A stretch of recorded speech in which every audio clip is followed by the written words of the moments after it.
get asked this a lot. Life hits everyone hard. And I've had some doozies. I've had some pretty crazy things this year, in the past 2 years, in the past 5, 10. I have battled and come across and overcome some wild stuff. And the only thing that has gotten me through all of it is writing. So at Dragon Con and at Smut Lovers Conference, I ran across familiar faces I haven't seen in a good 3 or 4 years, because that's how long it's taken me to get my K out of the way so I can go do these things again, right? And they're like, every once in a while they're like, I guess you haven't been writing. And I'm like, if you follow me, not everyone's going to read what I write. And a lot of my friends write more contemporary stuff. So like me being I'm the fantasy brag. They come to me and they're like, I want to include mythology sort of in my contemporary little magic cozy story. What do you have in your box of monsters and mythology and folklore and stories that I can use that will allow me to do the following? And I do, you could do the poke wedgie, or you could do the... It's a thing. I am that person for my fellow writers. But I did get asked a lot between those two conferences from those who haven't seen me and haven't been closely connected to me. Oh man, your writing's probably taking a hit. No, I have 2 pre-orders coming. I have 2 pre-orders coming out. I actually write more under stress, I think. Though it's been a little harder with the scenarios that I've dealt with in the last 3 years, I still have managed to try to keep it going. Could I have written things faster? Absolutely, under less stress and not under a crazy new day job. But I love my day job. It is helping me and helping my family. I enjoy what I do. I realize that I really do enjoy office work. I'm addicted. Maybe I'm a workaholic. Maybe I just got to constantly be doing a thing. At the same point, I religiously defend my time with my kids and my husband. Saturday and Sundays are my day, and if I want to interrupt those, I ask them and I plan with them. But that doesn't mean me and my family always want to do things together either. But my stress relief is writing. Depending what I'm stressed out about will depend if I'm just going to put 300, 500 down here and there, or I'm just going to freaking find myself writing 3 to 5K in a day.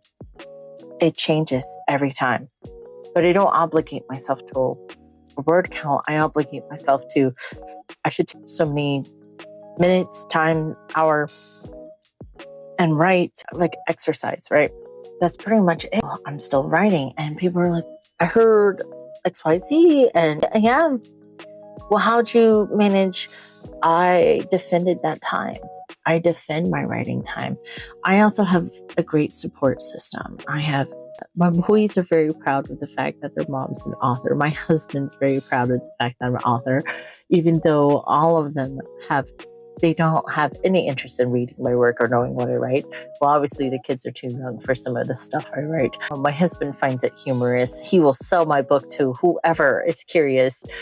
And he has many a times, even though he's like, I don't know, you'll have to read the book. Here, look it up. Sometimes he carries copies in his car, right? He's so funny. But it is the one constant since I've been a kid. I've always written. It's always been my stress relief. It's always been my disconnect when video games weren't going to cut it. And yes, I love playing video games, but if I have a choice between finishing that chapter or story that I'm almost done with in a video game, I have a hard time playing a video game. That's just the way I'm built, I guess. And yeah, and I get it though. Because I can do that doesn't mean everyone's capable. That is... Some people, writing adds to the mental and emotional load and the stress load.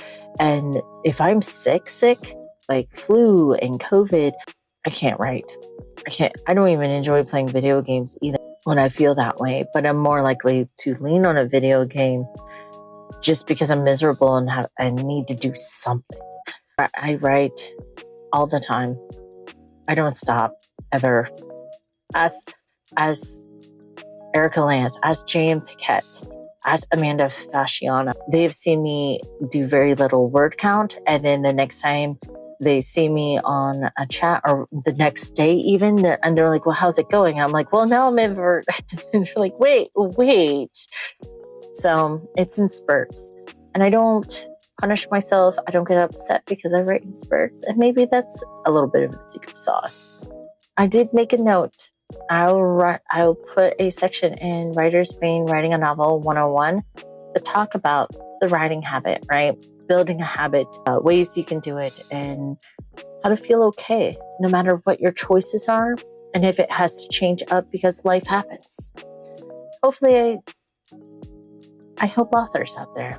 I don't know if this helps me talking about my chaos, but no matter how crazy my life gets and how much I have to disconnect from author stuff, know that I am always writing and trying to get that next book out.